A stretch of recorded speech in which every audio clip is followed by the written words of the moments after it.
मैं आपको वास्तु का जो इस साल का कोर्स है वो आपको पढ़ के सुना रहा हूँ। कंटेंट्स आपको अंदाज़ा लगेगा हम क्या क्या कवर करेंगे 6 महीने में। ये 6 दिन के कोर्स से 2-3 महीने के कोर्सेज से कोई भला नहीं होना आपका, ठीक है। करते जा रहे हो, धक्के खाते जा रहे हो। एक एक तसल्ली से एक प्रॉपरली एक कोर्स कर लो जो कि पूरे कॉम्प्रहेंसिव जिसकी अप्रोच हो, ठीक है। विश्वकर्मा प्रकाश के चैप्टर बाय चैप्टर चलेंगे अपन। ऐसे नहीं है कि भाई अपने मुंह से कुछ भी बोल दिया और आप सीख लो, नो, ठीक है। उनके सूत्रों का सारा मेरे को ध्यान है। वो लगभग करीब 1200 के करीब मैंने बुक्स पढ़ी हैं, ठीक है, वास्तु के ऊपर। और 18-19 साल की उम्र में मैं पूरे भारत भ्रमण किया था मैंने, लगभग सभी। मेरा भ्रमण काल रहा था करीब 5-6 साल। तो और कोरस्पोंडेंस से ओपन यूनिवर्सिटी से मैं पढ़ता रहता था, ठीक है, फोनेटिक्स एंड लिंग्विस्टिक्स। तो मैंने ये समझ में आया कि जितने भी मंदिर हैं, जितने भी बड़े बड़े बिल्डिंग्स हैं, ठीक है, उन सब का प्रॉपर मैंने तस्वीरें ली। एक हॉटशॉट कैमरा हुआ करता था मेरे पास, ठीक है, उस ज़माने में कोडैक रील आया करती थी, तो उससे मैं करता था। और एक डायरी होती थी, तो उसमें मैं नोट डाउन करता रहता था कि भाई इसका डायमेंशन क्या है, इसका डायमेंशन क्या है। अच्छा, इतनी नाप जोक तो आपको करने को मिलती नहीं है। जब भी आप कोई मॉन्यूमेंट देखने जाते हो तो इतनी नाप जोक करने को देता नहीं है आपको। तो मैं क्या करता था, अपने जो पैरों के चलने के जो गज हैं मैं उसी से नापता था उसको, ठीक है। और मेरा नाप मेरे को ध्यान है एग्जैक्टली, क्योंकि बिल्कुल नपा तुला हुआ ही मैं उसको पूरा वो करता था। अयादी के सूत्र एक एक जगह मैंने पर हर जगह मैंने इसको देखा, आजमाया। अयादी सूत्र होते हैं वास्तु के साथ रूम जो है, ठीक है, कितना बड़ा बनेगा, किस डायमेंशन का बनेगा, वो उसका पर्पस क्या है, उसमें कौन बैठेगा, उसमें कौन सोएगा, उसको क्या काम लोगे आप। सैनिक को रखना है तो सब इस डायमेंशन का रूम बनेगा, अयादी सूत्र है वास्तु में, ठीक है। और ये कहाँ बनेगा, बिल्डिंग के किस जोन में बनेगा, ये भी मेंशन्ड है, ठीक है। तो आप इसको हैपहैज़र्ड वे में कहीं भी नहीं बना सकते।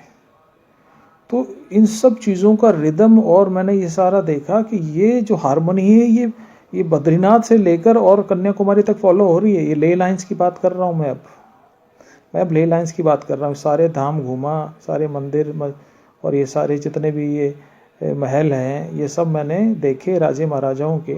जितना मुझे अप्रोचेबल था उतना मैंने कोशिश करी, रिसर्च करी अपने लेवल पे। और कुछ ऐसे जो गुरु महागुरु थे उनसे भी मुझे सीखने का अच्छा मौका मिला। मैं उनके साथ रहा, आश्रमों में रहा, उनसे सीखा। कुल मिलाकर मुझे ये समझ में आया कि एक ही सूत्र सब जगह रिपीट हो रहा है, चाहे वो बुद्ध के आश्रम हो, ठीक है, चाहे बौद्ध आश्रम हो, चाहे वो जैनी टेम्पल्स हो, चाहे वो राजस्थान के आपके जो हवेलियां हैं, बावड़ियां हैं, ठीक है, महल हैं, किले हैं, ठीक है, महाराष्ट्र के किले हैं, जोधपुर के किले हैं, आपका चित्तौड़ के किला है। ये सारा कुछ, ये सब जब देखा वाला और सारा जब समझा, तब ये बात समझ में आ गई कि एक ही सूत्र रिपीट हो रहा है सब जगह पर। क्योंकि जब तक आप घूमते नहीं हो तब तक आपको समझ नहीं बैठती। तो 4-5 साल की सी जो मेरी जो रिसर्च थी, जो मेरे डायरी के नोट्स थे, उनको मैंने धीरे धीरे उनको डेवलप किया। और मैंने लगभग 20-25 साल से मैं जो मुझसे पढ़ना चाहता है, बहुत लिमिटेड लोगों को मैं साल भर में कोई 2-5 लोगों को तैयार करता था। ऐसे धीरे धीरे चलता आया। कॉर्पोरेट ट्रेनिंग भी करता था, स्पीकिंग करता था, ट्रेनिंग भी करता, हिप्नोथेरेपी, NLP, PLR, और कभी कभार कुछ आ जाता है तो कुछ बुक्स भी लिखी हैं मैंने, बनाई हैं। तो मैं आपको अपनी बुक का कंटेंट ही आपको मैं पढ़ के बता रहा हूँ। सबसे पहले हम जियोपैथी को समझेंगे, ले लाइंस को समझेंगे, रेडिएशन एनर्जी को समझेंगे। उसके बाद उसके बाद लेंगे कि भूमि विज्ञान पे भी कई शास्त्र लिखे गए हैं, ठीक है, कि भूमि कितने प्रकार की होती है, कौन सी भूमि आपको क्या देगी। आप लाल कलर की भूमि से और सफ़ेद कलर की भूमि वाला गुण नहीं ले सकते। जैसे राजस्थान में भूरे कलर की भूमि है, रेतीली भूमि है यहाँ पे, तो इस भूमि से आप महाराष्ट्र में काले रंग की भूमि है, वो वाला गुण नहीं ले सकते। ठीक है, तो अलग अलग भूमि के अलग अलग प्रकार हैं, उनके गुण हैं, वो बताए गए हैं, वो हम सीखेंगे। फिर है रत्न शास्त्र। रत्न शास्त्र मतलब पृथ्वी के गर्भ से निकले हुए हैं, माँ के भारत जैसे धरती माता के गर्भ से निकले हुए हैं, तो इन्हीं रत्नों का, रत्न मतलब precious stone, semi precious stones, इनका भी उपयोग होता है। बहुत शानदार है, रत्नाध्याय करके हैं। ठीक है, तो हम उसका अध्ययन करेंगे। फिर है धातु विज्ञान। धातु विज्ञान मतलब किस जोन में, वास्तु के किस जोन में कौन सी धातु को किस मंत्र के साथ में, किस विधि के साथ में, और साथ में किस जो चौगड़िया पंचांग देखने की जो विधि है वो भी मैं आपको सिखाऊंगा। ऐसे नहीं है कि आप हैपजेड वे में कभी भी किसी क्लाइंट ने अप्रोच किया, आपने जाके बस टिका दिया, उसमें 1 फीट का गड्ढा खोदा, उसको रोप दिया, रोप के आगे, नहीं, उससे रिजल्ट ऐसे रिजल्ट नहीं आते। ठीक है, इनका सबका एक उसका नक्षत्र क्या है, वो मकान कब बना, ठीक है, उससे उसकी जन्म कुंडली बनती है मकान की, तो उससे उसका नक्षत्र निर्धारित होता है, अयादी निकलता है, और जो उस बंदे का भी जो नक्षत्र है वो भी देखा जाता है। तो ऐसे नहीं है कि आप हैपजेड वे में काम करते हैं, और जो ये आप 15-20 दिन के, महीने भर के जो कोर्सेज कर करके और जब बिगाड़ा करते हुए देखते हो ना लोगों को, ये सब नहीं करना है। ठीक है, आधा अधूरा ज्ञान कहीं नहीं पहुंचाता।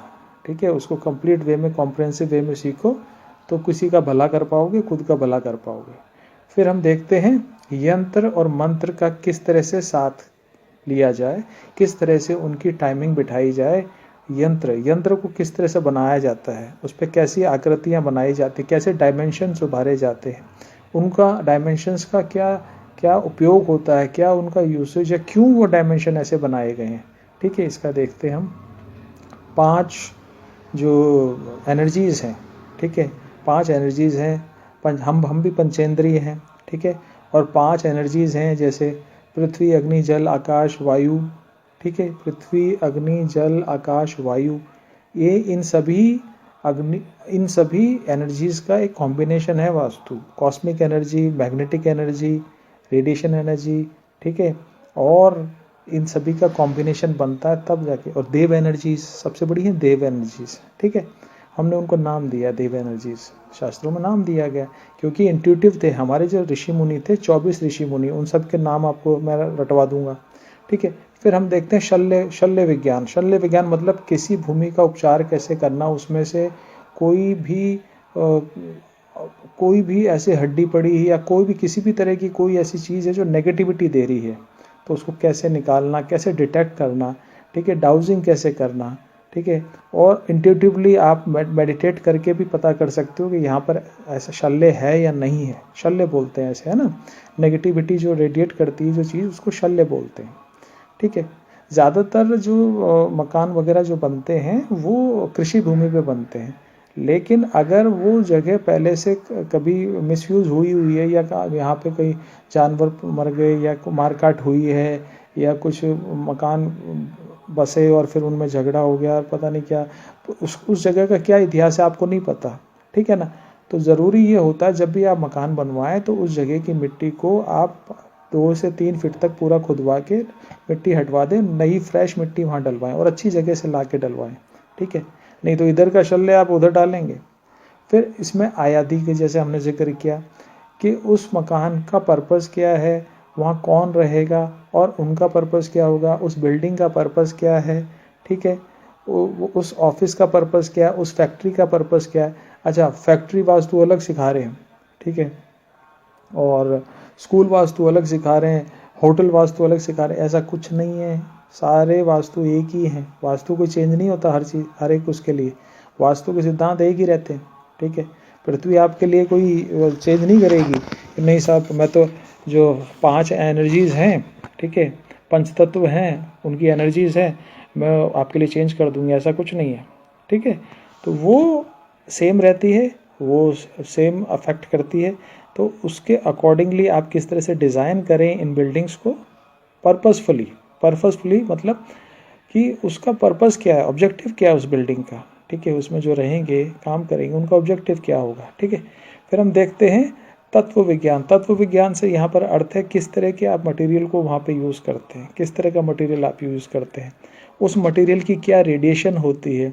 एक यहाँ तक भी बताया गया है वास्तु के अंदर कि आप ईंट को, पत्थर को बजा के देख सकते हैं, उसकी आवाज़ से आइडेंटिफाई कर सकते हैं कि 3 ग्रेड के होते हैं, ठीक है, कि ये पुरुष श्रेणी का है, ये स्त्री श्रेणी का, ये नपुंसक श्रेणी का है। देखिए यहाँ तक हम इसको प्रैक्टिकल जब करेंगे तो हम सीखेंगे। ऊर्जा विज्ञान, ऊर्जा विज्ञान से यहाँ है एनर्जी, एनर्जी साइंस। तो एनर्जी कई तरह की होती है वास्तु के अंदर, उन एनर्जीज को कैसे डिटेक्ट करना, डाउसिंग करना, और किस तरह से इंट्यूटिवली उन पे मेडिटेट करना, और उसको डिटेक्ट करके और उस एनर्जी को, अगर आप वो एनर्जी नेगेटिव है तो आप उसको कैसे कम करें, कैसे रेगुलेट करें। रेगुलेट कर सकते हैं, आप मिटा नहीं सकते एनर्जी को। पॉजिटिव एनर्जी है तो आप उसको कैसे बढ़ाएं और उसको काम में लें, ठीक है। और सिम्टोमेटिक होता है सब कुछ, सारा इलाज वास्तव में सिम्टोमेटिक हो। सिम्टोमेटिक मतलब जैसे लक्षण क्लाइंट बताता है उसके अकॉर्डिंगली उपचार होता है। आप अपने मन से कभी भी ऐसे उपचार नहीं कर सकते। फिर मुहूर्त पंचांग देखने की कला, ठीक है। और सबसे बड़ी चीज़ कि मैं आपको ऐसे कुछ सॉफ्टवेयर्स दूंगा जो कि इजीली अवेलेबल है, फ्रीली अवेलेबल हैं, जियोजेब्रा जैसे सॉफ्टवेयर्स, कि जिसमें आप किसी भी नक्शे को सुपर इम्पोज करके और वहाँ का पूरे देवता और देवताओं को ग्रिड कर सकते हैं आसानी से। आपको वो इतना हैपहैज़र्ड वे में और सब इतना सब चीज़ें कैरी करने की ज़रूरत नहीं। ये आपके हाथ में मोबाइल फ़ोन है, एंड्रॉयड फ़ोन, ये काफ़ी है, ठीक है। बड़े बड़े लैपटॉप्स और ये कैरी करने की ज़रूरत नहीं है आपको। एस्ट्रो वास्तु पे हम थोड़ा काम करेंगे जिससे कि हम इंडिविजुअलिस्टिक हिट थियरी है उसको समझ सकेंगे। इंडिविजुअलिस्ट वो उसकी एक लिमिटेशन है, ये समझ लीजिएगा। आप ये मत समझिए कि उससे बहुत बड़ा कोई चमत्कार हो जाएगा एस्ट्रो वास्तु से, नहीं, उसकी एक लिमिटेशन है, ठीक है। वो उसकी लिमिटेशन तक ही काम करता है एस्ट्रो वास्तु, उससे ज़्यादा नहीं करता है। फिर हो गया आपका वास्तु देवताओं के कैसे उपाय करना, घट घटना घटाकार, जैसे मेरे गुरुजी ने मुझे सिखाए, ठीक है। मैं अलग अलग शहरों में रहा, अलग अलग आश्रमों में रहा, गुरुजियों से मैंने सीखा, ठीक है, खूब घूमा, खूब मेहनत करी। फिर है मूर्ति विज्ञान। मूर्ति विज्ञान के अंदर हम ये देखते हैं कि कहाँ पर किस धातु की रखनी है, मिट्टी की रखनी है, लकड़ी की रखनी है, या किसी मेटल की मूर्ति रखनी है, धातु की रखनी है, या किसी पत्थर की, सेमी प्रेशियस स्टोन्स की भी मूर्तियाँ बनती हैं, ठीक है। तो 4-5 तरह के मटेरियल आ गए अपने पास। तो इन मटेरियल में से कौन सा मटेरियल हम यूज़ करें उसमें, ठीक है ना। इनके भी अलग अलग इफ़ेक्ट्स होते हैं, अलग अलग जोन्स में, अलग अलग देवताओं पे उसके अकॉर्डिंगली मूर्तियाँ बना के रखी जाती हैं, ठीक है। ये हम फाइनल फेज़ में आ रहे हैं वास्तु के। फिर वहाँ पे उन जोन्स में किस तरह के मंत्रों का आप वहाँ पे प्ले करें, किस तरह से मंत्रों को वहाँ पर चलाएं जिससे वो और ज़्यादा देवता वो अपना परिणाम देना शुरू करते हैं।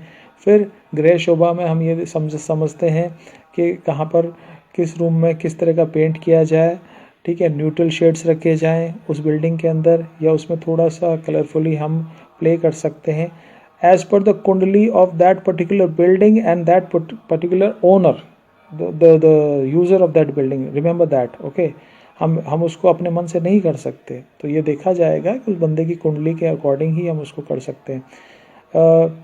फिर हम देखते हैं बलि। बलि का मतलब है कि जो हम खाना खाते हैं इसी तरह से देवताओं का भी खाना होता है, ठीक है। कोई किसी को खीर पसंद है, किसी को लड्डू पसंद है, ऐसा ही है।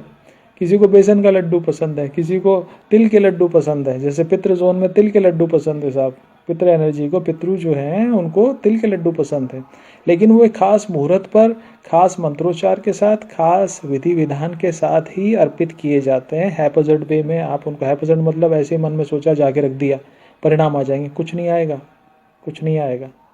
वो चूहा खाएगा उसको और कुछ नहीं आएगा। फिर भोजन, ठीक है, खुद के भोजन को कैसे रेगुलेट करें, खुद की लाइफस्टाइल को कैसे रेगुलेट करें, खुद मेडिटेशन कैसे करें, योगाभ्यास कैसे करें, प्राणायाम कैसे करें। आप सांस से भी, स्वर विज्ञान भी मैं इसमें आपको सिखाऊंगा, सांस से भी आप बता सकते हैं, घर में एंटर करते ही आप बता सकते हैं कि यहाँ पर कौन सी एनर्जी, वास्तु एनर्जी ज़्यादा प्रभावी हो चुकी है। तो इस तरह से हमने ये कोई 15-20 जो है चैप्टर्स जो हैं हम इनका अध्ययन करेंगे, और इनका 6 महीने तक हम अध्ययन करके फिर मैं आपको प्रैक्टिकल के लिए 1 महीने के लिए जयपुर बुलाऊंगा। आप अपनी सुविधा अनुसार यहाँ स्टे कर सकते हैं, ठीक है। रहने खाने की हॉस्टल व्यवस्था भी है और आसपास में कुछ पीजीज भी हैं, वहाँ पर आप रह सकते हैं, ठीक है, नॉमिनल कॉस्ट पे, ठीक है। तो आप इस तरह से, और इस कोर्स को एक पूरा एक प्रैक्टिकली और इसके साथ सर्टिफिकेट भी आपको मिलेगा, ठीक है। और सबसे last but not the least, अंतिम एक बात कहूँगा मैं आपको, और वो ये है कि आप अपने प्रोफेशन में पैसा कमाने के उद्देश्य से ना आए, समझ लीजिए, नहीं तो क्लाइंट आपको घुमाएगा, क्लाइंट कहता है कि साहब मेरे को नॉर्थ ईस्ट के अंदर टॉयलेट है, मेरा नॉर्थ ईस्ट में किचन है, ठीक है, इसकी रेमेडी करो, और आप रेमेडी करने बैठ जाओगे पागल की तरह। नहीं, ऐसा नहीं करना है। जो जिस चीज़ की रेमेडी नहीं हो सकती उसके लिए आपको साफ मना करना है, ठीक है। और अगर आप अपने प्रोफेशन के प्रति सच्चे नहीं हैं, आप अपने व्यवसाय के प्रति सच्चे नहीं हैं, तो ये समझ लीजिए कि फिर आपकी ना तो नाम मिलेगा, ना आपको दाम मिलेगा, कुछ नहीं मिलेगा आपको, ठीक है। और ऐसे क्लाइंट्स डेवलप कीजिए, प्रॉपर सर्विस दीजिए, एएमसी लीजिए। 5-10 क्लाइंट्स ही काफ़ी होते हैं निहाल करने को। ये नहीं है कि आपको 500 क्लाइंट्स इकट्ठे करने एक साल में, नहीं साहब, ठीक है। 100-200 गज का मकान जो बना रहा है वो आदमी करोड़पति है, हर आदमी करोड़पति है शहर में, हर आदमी करोड़पति है, ठीक है। जो 100-200 गज का मकान बना रहा है, अगर वो आपको 20-50 हज़ार रुपये, लाख रुपए भी अगर आपको ये सारे जो आप ये जो इसमें धातु अध्याय में, रत्न अध्याय में जो आप इसको प्रत्यारोपित करोगे, ठीक है, जो भूमि में, और इतना भी अगर वो खर्चा करने के लिए तैयार नहीं है, और वो कहता है भाई मेरे तो चेपा चेपी कर दो, वो पहले वो आए थे, वो ऐसे करके गए, वो ऐसे करके गए, आप ऐसा कर दो, आप वैसा, वो आपको चलाएगा। तो चलना नहीं है भैया, उसके क्लाइंट के हिसाब से चलोगे तो मारे जाओगे। जो शास्त्र कहता है और जो वास्तु विज्ञान कहता है, इसलिए याद रखो, योग शास्त्र, वास्तुशास्त्र और आपका ये प्रतिमा विज्ञान, जो ये जो मंदिर का जो विज्ञान है, आगम का भी मैं कुछ आपको अध्ययन कराऊंगा कि मंदिरों का किस तरह से मंदिर बनाए जाते हैं 1000 साल के लिए। मंदिरों की उम्र 1000 साल होती है, वो इस तरह से नहीं है।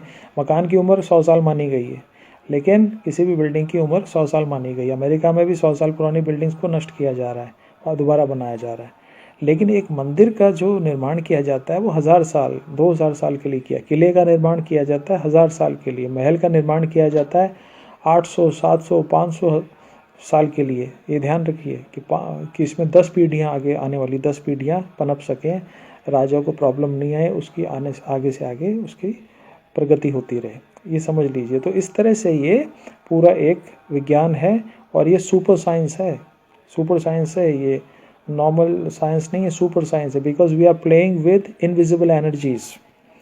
तो आपके हनुमान जी जो हैं, हनुमान जी के उसमें आपको हनुमान चालीसा का पाठ करवाना है, कहाँ पर अग्निहोत्र करवाना, कहाँ होम करवाना है, कहाँ पर आपको हनुमान जी के पाठ करवाने, कहाँ पर आपको बजरंग बाण का पाठ करवाना, ये बहुत ज़रूरी है, क्योंकि आप डीमनिक एनर्जीज भी होती हैं, समझ लीजिए, ठीक है। डीमनिक एनर्जीज होती हैं और देवता एनर्जीज भी होती हैं। 45 जो देवता हैं उसमें सारे देवता नहीं हैं, उसमें कुछ डीमंस भी हैं, और अगर वो आपके पीछे पड़ गए तो फिर हनुमान जी ही आपको बचा सकते हैं। तो इसलिए ज़रूरी है कि पहले कहीं पर भी आप कोई भी वास्तु का काम करें तो वहाँ पहले हनुमान पाठ ज़रूर करवाएं, ठीक है, हनुमान चालीसा का पाठ ज़रूर करवाएं प्रॉपर पंडित से।